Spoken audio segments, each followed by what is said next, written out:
राधे जय Shri Krishna. Indian education is wrong, I am sorry to say that, लेकिन supreme court भी NEET के student को न्याय नहीं दिला पाया। यूपीएससी जैसे हाईली रेप्यूटेड जैसे एग्ज़ाम रिजर्वेशन के नाम पे धज्जियाँ उड़ाई जा रही है। कोटा में बच्चों के सपने पूरे हो या ना हो, लेकिन उनकी लाइफ ख़त्म ज़रूर हो जाती है।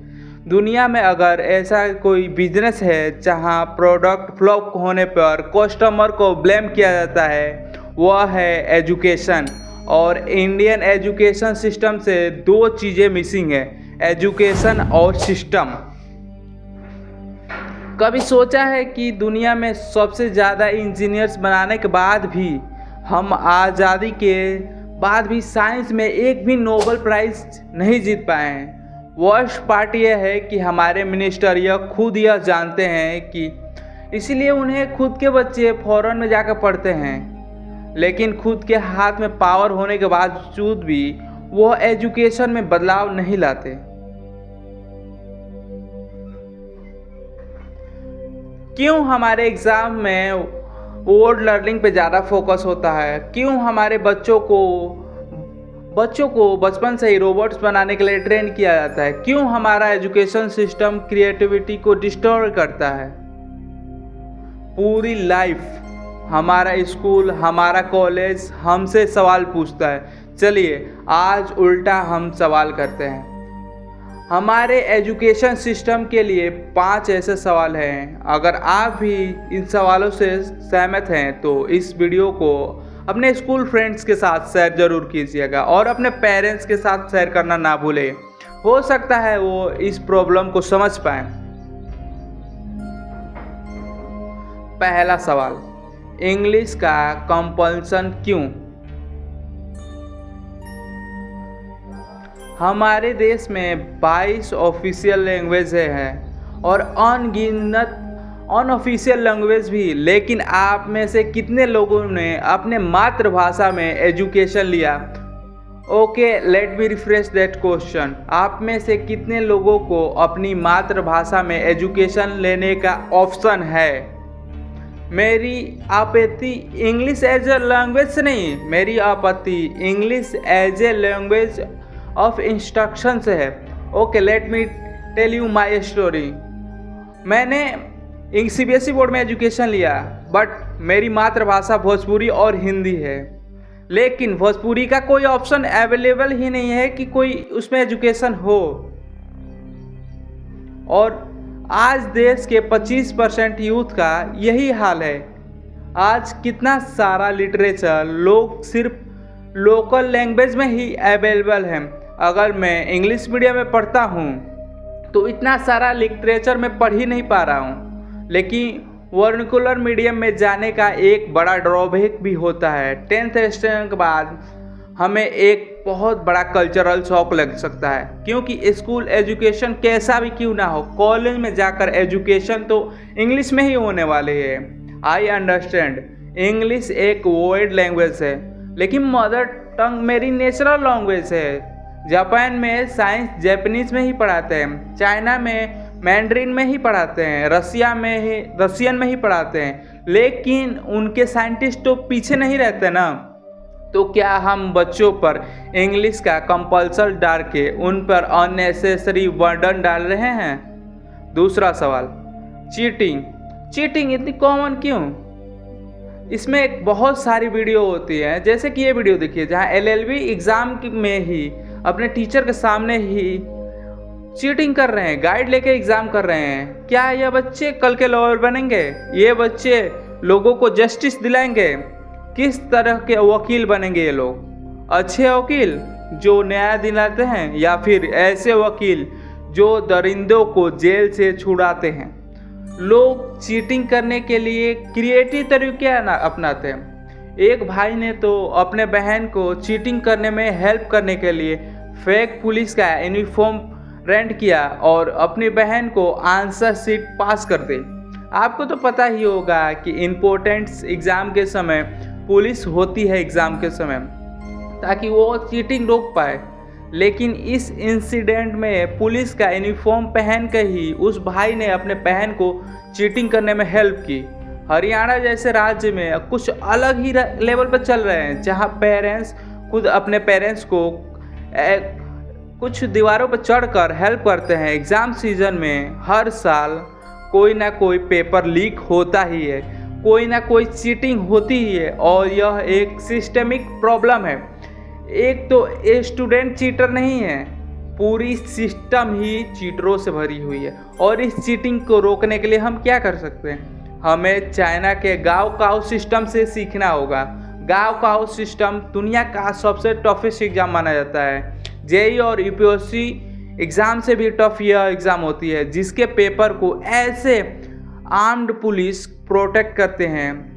उनके पेपर जेल में ही मैक्सिमम सिक्योरिटी में ही प्रिंट होते हैं ताकि वो लीक ना हो।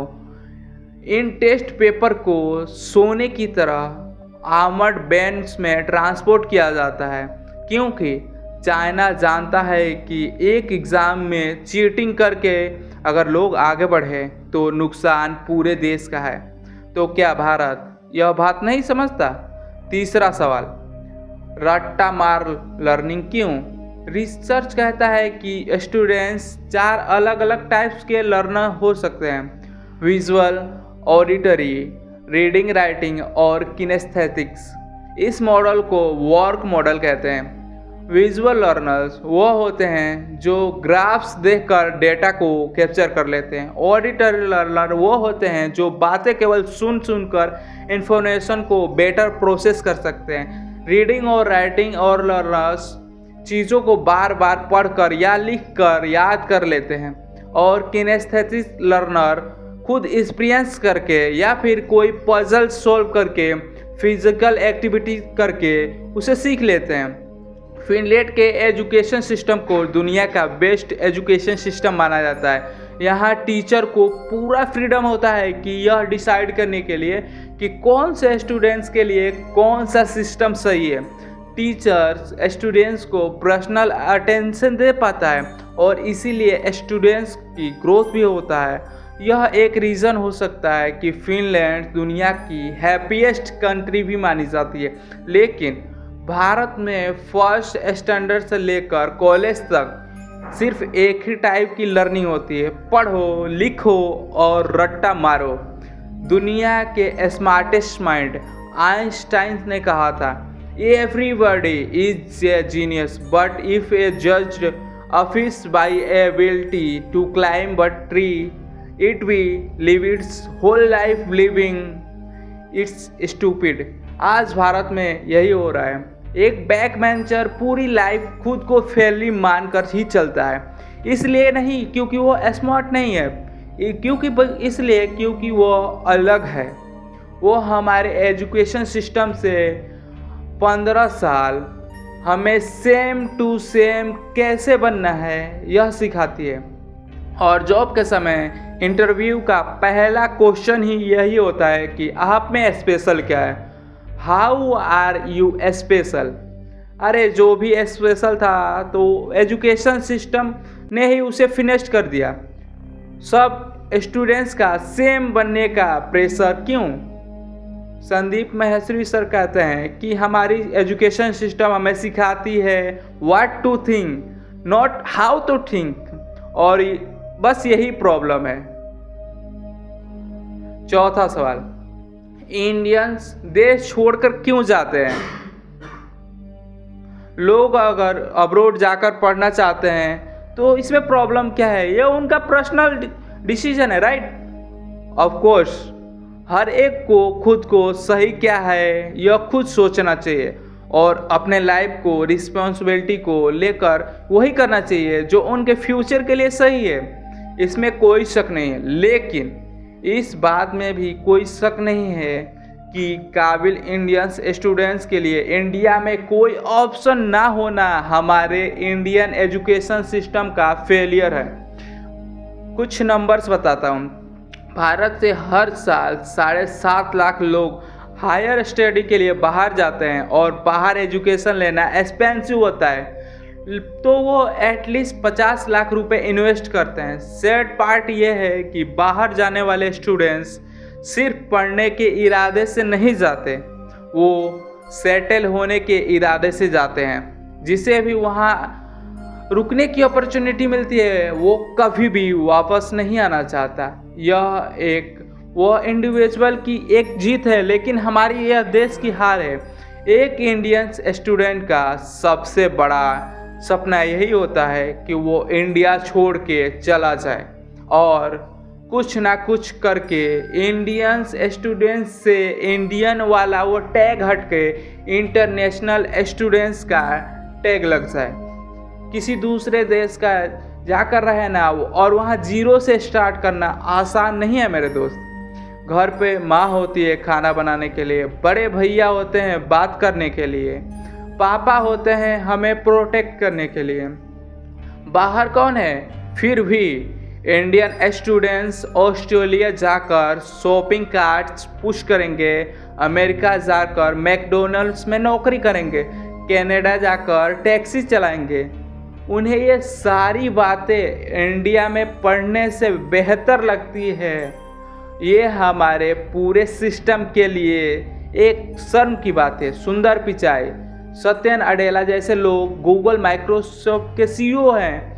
क्या ये सच में गर्व की बात है? जिन लोगों में क्षमता थी उनकी क्षमता को समझकर हम यहाँ पर ही निखार नहीं पाए। उन्हें यहाँ का गूगल ओपन करने की वजह वहाँ के गूगल का एक हायर पेड एम्प्लॉयड बनना ज़्यादा बेटर लगा। यूसी कोयला और हीरा दोनों अंदर से कार्बन से ही बने होते हैं, लेकिन हीरे को तराशा जाता है तभी हीरे की वैल्यू दुनिया को दिखती है। हमारे यहाँ नज़ारे यहाँ कितने हीरे हैं जो सही जौहरी की तलाश में अपनी लाइफ को बर्बाद कर देते हैं। जिस देश के युवा को सबसे बड़ी अचीवमेंट देश छोड़ के जाना होती है वह देश आगे कैसे बढ़ेगा? पांचवा और आखिरी सवाल, कंपटीशन जो जान लेती है। भारत में 3 में से 1 बच्चा कहता है कि पढ़ाई उसे प्रेशर लगती है।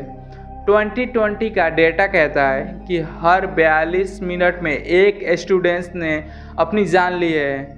11,300 से ज़्यादा बच्चों ने उसी एक साल में कहा है आई क्विट। कुछ ही दिनों पहले एक काफ़ी डिप्रेशन न्यूज आया। राजस्थान की एक 10th स्टैंडर्ड की बच्ची ने अपनी जान ले ली और अपने माँ बाप को लेटर लिख कर कहा आई एम सॉरी, मैं 90% मार्क्स नहीं ला सकती। I give up, I quit.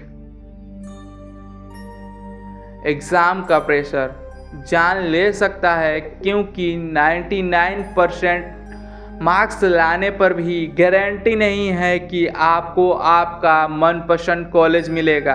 कितनी भी कोशिश कर लीजिए, रिजर्वेशन एक प्रॉब्लम है। एक्चुअली गलत रिजर्वेशन एक प्रॉब्लम है।